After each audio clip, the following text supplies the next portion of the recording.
안녕하십니까. EBS 미래교육 플러스 신종호입니다. 4차 산업혁명, 인공지능, 빅데이터 등 급변하는 시대 환경에서 배움은 이제 필수입니다. 단순히 생존의 문제만이 아니라 삶 깊숙이 배움이 자리 잡고 있는 평생학습의 시대입니다. 그렇다면 평생학습은 어떻게 이루어져야 할까요? 평생학습과 뗄래야 뗄 수가 없는 관계가 바로 지역사회입니다. 오늘은 지역사회 구성원들이 어떻게 연계할 때 평생학습이 지속가능하게 이루어지고 또 그것이 도시의 모습을 어떻게 바꾸는지 함께 논의해 보겠습니다. 오늘 자리해 주신 분들 소개해 드립니다. 누구에게나 차별받지 않고 보편 다수에게 열린 마당이 우리 평생 교육이 되어야 한다고 생각을 합니다.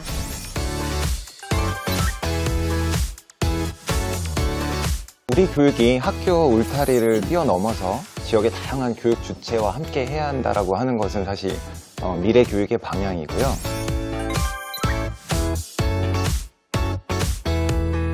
이제는 마을교육 공동체를 통해서 평생교육의 확장이 이루어져야 된다. 예. 생각합니다.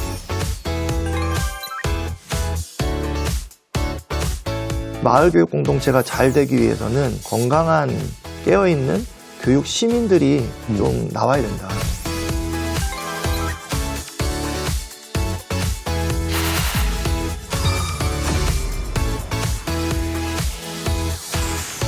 제가 요새 학부모님들을 만나 뵈면 학교에서 어떤 교육을 제공하느냐도 되게 관심이 많지만 본인이 지금 살고 있는 지역사회, 특히 지자체가 우리 아이들을 위해서 어떤 일을 하고 있느냐 여기에 대해서 관심이 되게 많으시더라고요. 그렇습니다. 오늘 곽상욱 협의회장님 나오셨으니까 마을교육 공동체가 무엇인지 좀 설명 부탁드리겠습니다.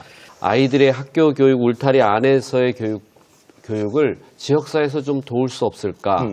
그런 의미에서 이제 2010여 년 전부터 아이들의 행복한 교육을 실천하자고 해서 뭐 혁신교육 지구 사업이랄까요? 지역 시와 교육청이 협력해서 다양한 노력들을 하고 있는데요. 또 평생교육 차원에서 주민들은 다양한 학습을 하고 있지만 이것을 학교와 연계해서 역할을 찾다 보니까 굉장히 성장하게 되고요. 그 지역마다 특성이 있고 또 환경의 차이도 있는데 공동체가 만들어져서 서로 다양한 내용의 협력 구조 속에서 노력을 하고 그런 관계들이 이제 생태계를 만들어졌다고 생각합니다. 그래서 이제는 학교 교육을 도와주는 지역, 그 지역이 마을교육 공동체란 이름으로 학교 교육을 돕는다 의미하는 것 같습니다. 근데 그 필요성은, 중요성은 이전부터 저희가 네. 알고 있었는데 네. 이 마을교육 공동체 그 활동이 활성화된 거는 최근 아닙니까? 그렇습니다. 어떤 배경에서 이게 시작되는지 궁금한데 연구위원. 네네. 예. 우리 교육이 학교 울타리를 뛰어넘어서 지역의 다양한 교육 주체와 함께 해야 한다라고 하는 것은 사실 미래 교육의 방향이고요. 또 우리가 오늘 얘기하는 마을 교육 공동체의 존재 이유이기도 합니다. 사실 이제 우리 아이들에게 필요한 미래 역량으로 뭐 창의성이나 협업 능력, 뭐 민주성 등을 얘기를 하는데요. 사실 이것이 교실 수업만으로 역량을 기르기에는 한계가 있습니다. 지역에 나가서 지역의 많은 사람들과 지역의 학습터에서 이 역량을 기를 필요가 있고요. 그런 차원에서 우리 교육이 학교의 울타리를 뛰어넘어 지역과 함께 지역으로 확장돼야 된다라고 이야기할 수 있겠습니다. 그렇죠. 요새 학교에서만 학습이 이루어지는 것이 아니라 모든 곳에서 학습이 이루어지는데 지역이 참여하지 않는다면 큰 의미가 없겠죠. 맞습니다. 그런 의미에서 오늘 그 패널로 두 분 활동가를 저희가 모셨는데 어떤 일을 하고 계신지 궁금하고 마을 활동가라고 저희가 부르나요? 그 활동가들의 역할이 뭔지 좀 소개 좀 시켜주시죠. 현재 오산시는 그 6개의 행정동에 9개의 마을교육 공동체가 구성되어 있습니다. 제가 활동하고 있는 오산 고연마을학교 같은 경우에는 오산 고연초를 거점으로 하고 있는 마을교육 공동체인데요. 그 안에서는 학교 안 활동과 학교 밖 활동, 그리고 지역 돌봄, 그리고 끊임없는 마을 활동가들의 역량 강화를 통해서 한 아이를 키우기 위해서는 한 마을이 필요하다는 것을 그 지역 주민들이 몸소 실행하고 있는 다양한 활동들을 진행하고 있습니다. 예, 예. 임경환 활동가님. 네, 안녕하세요. 순천에서 왔습니다. 네. 지역마다 마을교육 공동체가 이루어지고 있는 모습들은 다양한 것 같습니다. 저는 뭐 마을 학교를 직접 운영하고 있는 건 아니고요. 중간 지원 조직에서 활동하고 있는 활동가입니다. 그래서 순천은 지자체에서 시장님 공약으로 중간 지원 조직이 세워졌고 그 중간 지원 조직을 마을 그 교육 활동가들한테 위임을 했습니다. 위임을 해서 그 중간 지원 조직을 중심으로 지자체와 교육청 혹은 마을과 학교들을 이어가고 있습니다. 예. 네. 이 마을교육 공동체 운동이 이제 되게 활발하게 최근 전개되고 있는데 우리가 이거를 학교교육 관점에서 볼 수도 있지만 조금 더 넓게 평생교육 관점에서 볼 필요도 있을 것 같아요. 이 평생학습, 평생교육 관점에서 봤을 때 그 마을교육 공동체가 어떤 역할을 해야 되는지. 이제 마을 지역에서 학교 교육을 돕기 위해서 마을 교육에 힘이 필요하다고 하니까 이제는 그 영역이 확장된 개념이 아닐까 생각합니다. 그래서 이제 학교 교육을 돕기 위해서는 또 마을 교육 공동체 속에 성장한 주민들, 예. 주민들, 시민들의 역량도 굉장히 중요하고요.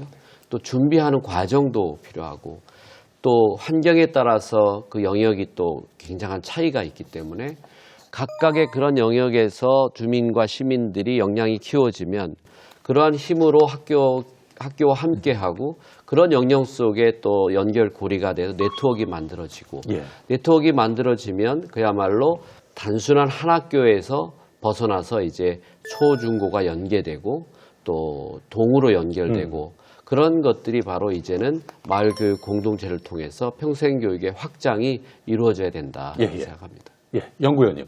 근데 이 평생학습 도시와 이제 마을교육 공동체가 함께 그 평생학습을 위해서 이제 프로그램을 운영하고 또 이렇게 나아가고 있거든요. 근데 이전에는 평생학습하면은 마치 성인을 위한 교육, 지역 주민만을 위한 교육으로 이렇게 생각을 했고 학교 교육은 학령기 아동을 위한 교육만으로 생각을 해서 굉장히 분절적인 모습을 보였었는데 마을교육 공동체가 등장을 하면서 이것이 굉장히 유기적으로 연결이 됐고 실질적으로 연계된 그런 프로그램이 운영되고 있다. 이런 측면에서 의미가 있다고 할 수가 있겠습니다. 이 연구위원님 이야기를 들어보니까 이 마을교육 공동체가 잘 되려면 학교하고 지자체의 역할이 되게 중요할 것 같아요. 이 어떤 역할을 해야 될지 구체적으로 회장님 좀 말씀해 주시죠. 지자체가 이제 학교 교육을 돕기 위해서는 지원 근거 마련을 해야 합니다. 일단 상위법 모든 법의 법령이 없습니다. 왜냐하면 교육자치가 진행이 되고 있지만 일반 행정과 교육자치는 굉장히 다른 구조 속에서 이제까지 학교 교육이 이루어졌기 때문에 학교 교육을 돕기 위해서는 그러면 어떤 지원 근거 마련의 조례를 개정한다든가 어떻게 기본 계획을 세워서 운영 방향을 설정하는 예. 이런 일들을 이제 행정에서 해야 하겠고요. 거기에는 또 예산이 수반이 되어서 이제 많은 지자체들이 이제 교육청과 시청이 협력해서 예산을 분배하는 그래서 프로그램을 진행하는 이런 일들이 이제 진행되고 있는데요. 결국 이제 마을교육 공동체는 마을교육 자치회라는 이름으로 구성이 되는데 그 구성은 일방적으로 지역사회 구성원만 논의해서 기구를 만들면 안 되고 학교의 중심인 학생들 그리고 교사들, 관리자, 교장, 교감 이런 간부 여러분들이 함께 협력하는 구조를 만들어서 그 논의 속에서 필요한 교육을 진행해야 하는 예. 이런 부분의 틀을 만드는데 지자체가 나서야 된다고 생각합니다. 예. 그 오산에서 네. 마을교육 그 활동을 하고 계신 손희정 선생님 패널로 오셨는데 고현마을 학교에서 지금 활동하고 계시죠. 제가 듣기로는 그 아파트 단지 내에 아이들 돌봄부터 시작했다고 했는데 어떻게 지금 운영되고 있는지 사례를 좀 구체적으로 소개를 좀 해주시고 또 말씀하시는 김에 우리 시장님한테 하시고 싶은 말씀 있으면 붙여서 하셔도 좋을 것 같습니다. 네. 우리 오산시는 젊은 도시고요. 아이들이 참 많은 도시입니다. 그런데 오산 고연초 같은 경우는 지금 경기도에서 좀 꽤 유명한 과밀 학급이었어요. 그리고 아이들이 많은데 그 아이들을 다 수용할 수 있는 좀 공간적인 인프라도 좀 부족했고 여러 가지 교육적인 인프라가 좀 부족한 것들을 지역 주민들이 욕구가 좀 많이 나오고 있었습니다. 그런데 우리가 그 1,500명 아이들이 행복할 수 있는 방법을 시와 뭐 교육청과 학부모와 학교 학교가 함께 고민하면서 오산 고연소 꿈키움 도서관이 시민 개방 도서관으로 리모델링 하게 됩니다. 교육 인프라가 부족했던 지역에 이렇게 훌륭한 하드웨어적인 부분이 형성이 됐습니다. 그러면 그 안에 어떤 내용들을 풀어낼 것인가를 고민하게 되잖아요. 그때 저희 고연마을학교의 역할이 그 역할을 담당하게 되었습니다. 우리 활동가들은 어떤 생각을 했냐면 우리가 역량 강화를 좀 해야 되겠다. 우리가 배워서 내가 배우는 것으로 끝나는 게 아니라 이것을 우리 아이들에게 환원하고 마을을 이롭게 하자라는 것까지가 좀 맞춰지게 됐습니다. 우리 오산시에는 함께 자란 교실이라고 해서 시에서 운영하고 있는 돌봄 교실이 참 잘 되어 있습니다. 그래서 저희 오산 고연초 안에도 함께 자란 교실이 있었거든요. 이 장소는 학교에서 내주셨고 안에 있는 수업적인 내용이나 이런 것들은 저희 고연마을학교 활동가들이 담당하게 되었습니다. 학교 내에 있는 돌봄에 지역 주민이 들어가게 된 것이지요. 오산시에서 마을교육 공동체 어떻게 운영하고 있는지 취재를 했습니다. 같이 보시면서 이야기를 나누시죠. 평생학습에 따뜻함을 더해 새로운 배움을 만들어간다는 오산의 한 아파트 단지. 오후가 되면 이곳에는 유독 분주해지는 곳이 있습니다.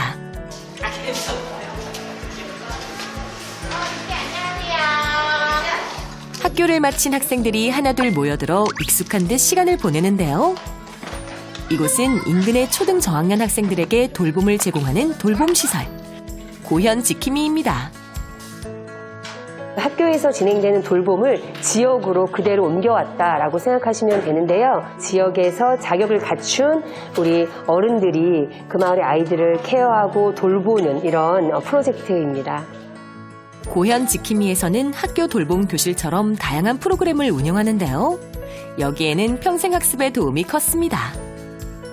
그래서 아이들을 위해서 제가 책놀이라는 자격증도 따고 보드게임 자격증도 따고 이 마을 활동가를 하면서 나도 내 안에 뭔가가 있구나. 그리고 내가 할 수 있는 게 너무 많구나. 저희 고연마을학교의 슬로건이 배워서 나누는 고연마을 학교거든요.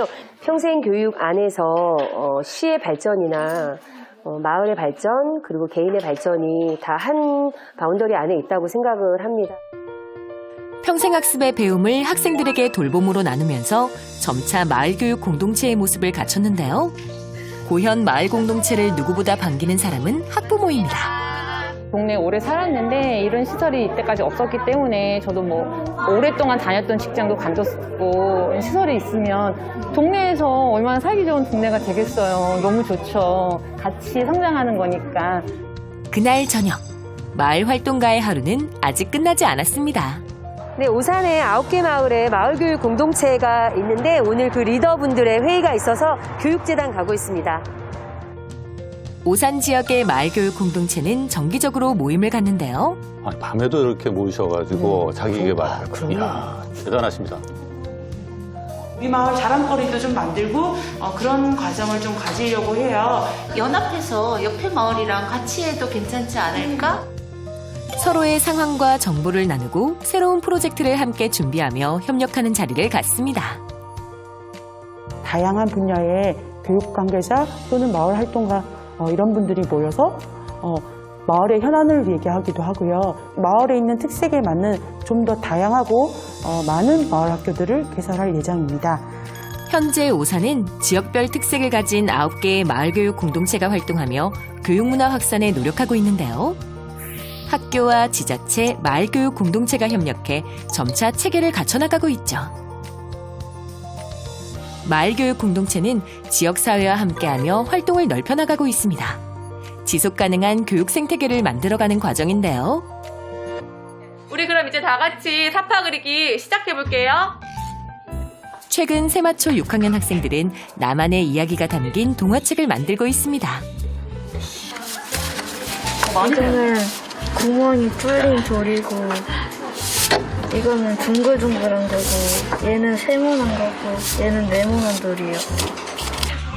학생들이 이야기를 짜고 사파를 그리는 제작 과정에 마을 활동가도 참여했는데요. 이 수업을 위해 마을 활동가들도 새로운 배움에 도전했죠. 실제 수업에도 마을 참여하죠. 활동가들이 참여하시네요. 그럼요. 네. 그리고 아이들이 이제 밖에 나와서 하는 시민 참여 학교도 하는데요. 우리가 한 1,500 수업을 해요. 1,500개. 학교하고 연계해서 마을 주민들이 이런 교육을 받을 수 있게 책을 만들거나 아니면 그림책을 활용한 프로그램들에 관해서는 교육을 상시적으로 계속 받고 있는 중입니다. 학생들이 손수 만든 이 특별한 동화책은 편집을 거쳐 진짜 책으로 탄생하게 되는데요. 완성한 동화책은 누구나 읽을 수 있도록 지역의 작은 도서관에 전시할 예정입니다. 책을 만든 학생들에게 다가오는 의미도 한층 깊어지죠. 나도 이제 작가인가? 나 이제 작가인가? 이렇게 새로웠어요. 좋았어요. 내 책이 도서관에 전시된다는 소리를 들었을 때 되게 자부심을 갖고 더 열심히 만들었던 것 같아요. 학교와 마을교육 공동체가 함께 움직일 수 있던 건 지역적 특색 덕이었는데요. 학생들과 동화책 프로젝트에 참여한 아파트의 작은 도서관. 이곳이 처음부터 마을교육 공동체를 목표로 문을 열었던 건 아니었습니다. 오산시 외곽 지역에 있는 아파트이다 보니 주변에 상가나 학원이나 이런 시설들이 아무것도 없어서 좀 엄마들끼리 아이들을 위한 어떤 시설이 있었으면 좋겠다. 처음엔 학부모들이 모여 아이들을 위한 교육 프로그램을 하나둘 시작했는데요. 점차 이곳을 찾는 주민들도 늘었습니다.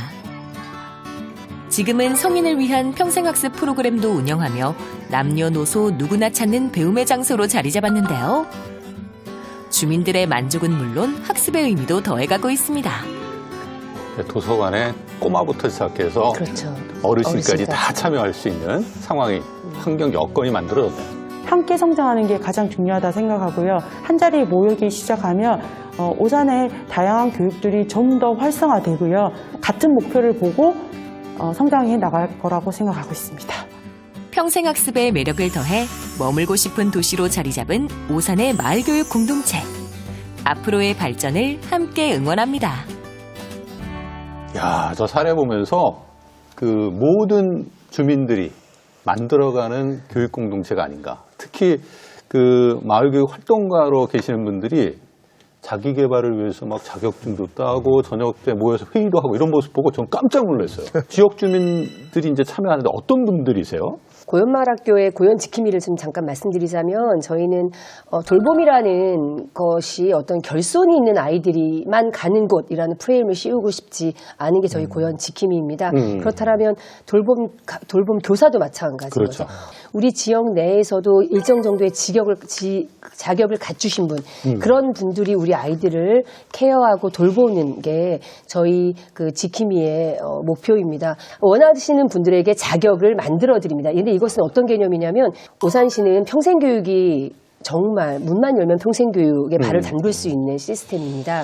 그래서 저희 활동가분들은 현재 우리 평생교육을 통한 역량 강화 수업 또는 자격증을 취득하는 과정을 통해서 어느 정도의 자격을 다 갖추셨습니다. 현재 지금 고연 지킴이 같은 경우는 아동을 기준으로 하기 때문에 아동과 관련된 보육교사, 사회복지사, 평생교육사 관련된 자격증을 모두 취득하셨고요. 저희가 올해 목표는 시니어분들에게 돌봄을 좀 확대시키기 위해서 우리 활동가분들이 문해교육사, 이것 또한 오산시에서 진행한 평생교육 과정 안에서 문해교육사 자격을 모두 다 취득하셨고요. 그리고 요양보호사 자격도 취득을 하셨어요. 평생교육 내에서. 그래서 그런 자격을 갖추신 마을 활동가 분들과 마을 지역 주민들이 이끌고 계십니다. 그리고 한 가지 지금 사례에서 주목할 만한 게 라운도서관 사례거든요. 오산시 내에서도 좀 소외지역 도서관을 만들고 그 지역에 있는 분들의 어떻게 보면 삶의 격차, 불평등, 교육 격차, 교육 불평등 이런 문제들을 해결하는 역할을 한다 이렇게 볼 수가 있는데 좀 더 설명을 회장님께 부탁드리겠습니다.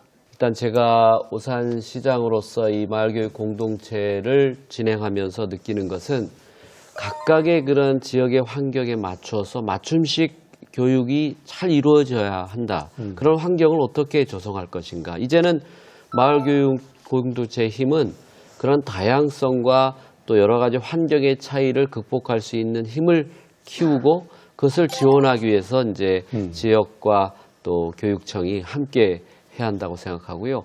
모든 수요는 다양성이 있는데 그 다양성을 이제 마을교육 공동체가 그걸 이뤄낼 수 있다. 그런 힘을 가지고 또 함께 그런 과정 속에 또 성장하는 것이기 때문에 다양하게 이제 노력하는 지금의 과정이고 그 과정이 너무 소중한 가치라고 저는 생각합니다. 이 사례 보면서 또 궁금해할 게 뭐냐면 지자체가 내가 이런 프로그램 할 테니까 학교 참여하시오 이렇게 한다고 해서 학교 있는 분들이 참여하지는 않을 수 있거든요. 네, 그렇습니다. 그만큼 협력과 네트워킹이 되게 중요할 것 같다는 생각이 드는데 어떤 방식으로 이 네트워킹이 이루어지고 있는지. 다양한 채널을 통해서 이제 저희들이 평생교육 차원에서 평생학습의 차원에서 알리는 일을 지속적으로 하고 있고요. 그런 과정 속에 이제 저희가 플랫폼이 구축되어 있습니다. 그래서 어느 시민이건 교육에 관심 있는 시민은 늘 공유할 수 있는 플랫폼 안에서 지역에서 일어나고 있는 모든 내용들을 함께 공유할 수 있다는 것이 중요하고요. 저희가 이제 6개 동에 9개의 권역을 만들었는데 그 9개 권역조차도 초중고를 중심으로 하는 다양한 내용들로 채워져 있고 그 과정 속에 아까 자주 만나야 됩니다. 그 모임이 제가 듣기로는 뭐 일주일에 한 번, 2주일에 한 번씩 지난 한 7개월 동안 57번 만났다고 보고를 받았는데 전체의 네트워크가 만들어져서 오산시 전체가 다 공유되는 그런 힘을 또 발휘할 수 있겠고요.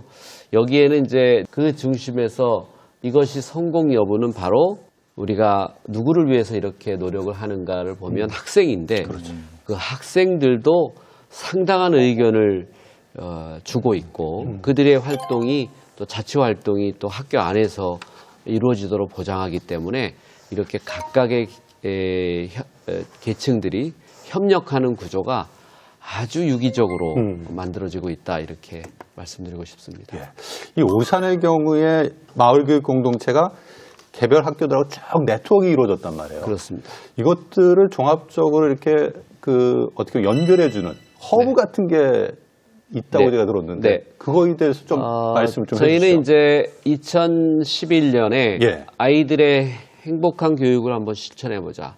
문화, 예술, 체육을 근간으로 하는 경쟁보다는 성장하는 교육을 좀 돕자라고 나선 지가 10여 년이 됐습니다.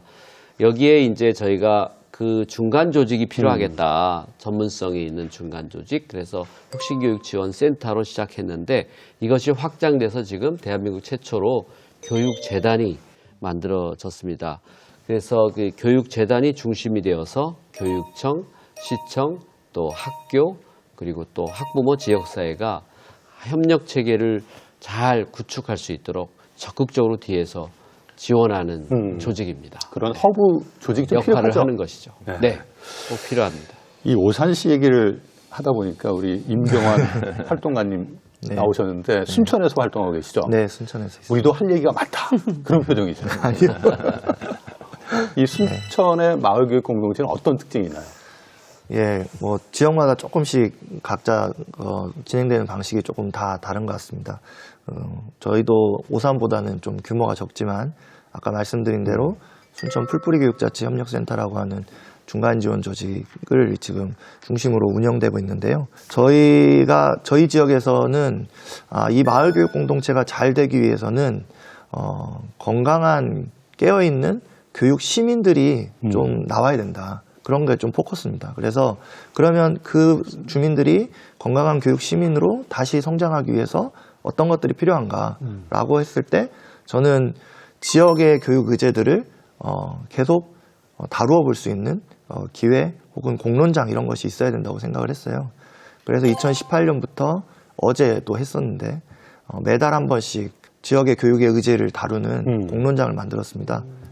저희 조례에는 이제 교육민회라고 하는 표현으로 이제 표현되어 있는데요. 그냥 의견을 듣는 정도에서 끝나게 되면 사실은 그냥 시민의 의견을 들었네 뭐 이 정도겠지만 그 시민들이 낸 의견으로 사실은 교육경비 같은 중요한 정책들이 바뀌기도 하고 그 다음에 지금 저희 순천의 마을교육공동체 조례가 있는데 그 조례를 만드는 것도 그 공론장을 통해서 만들어지고 최근에 이제 순천 교육환경 개선 조례가 개정을 지금 앞두고 있는데요.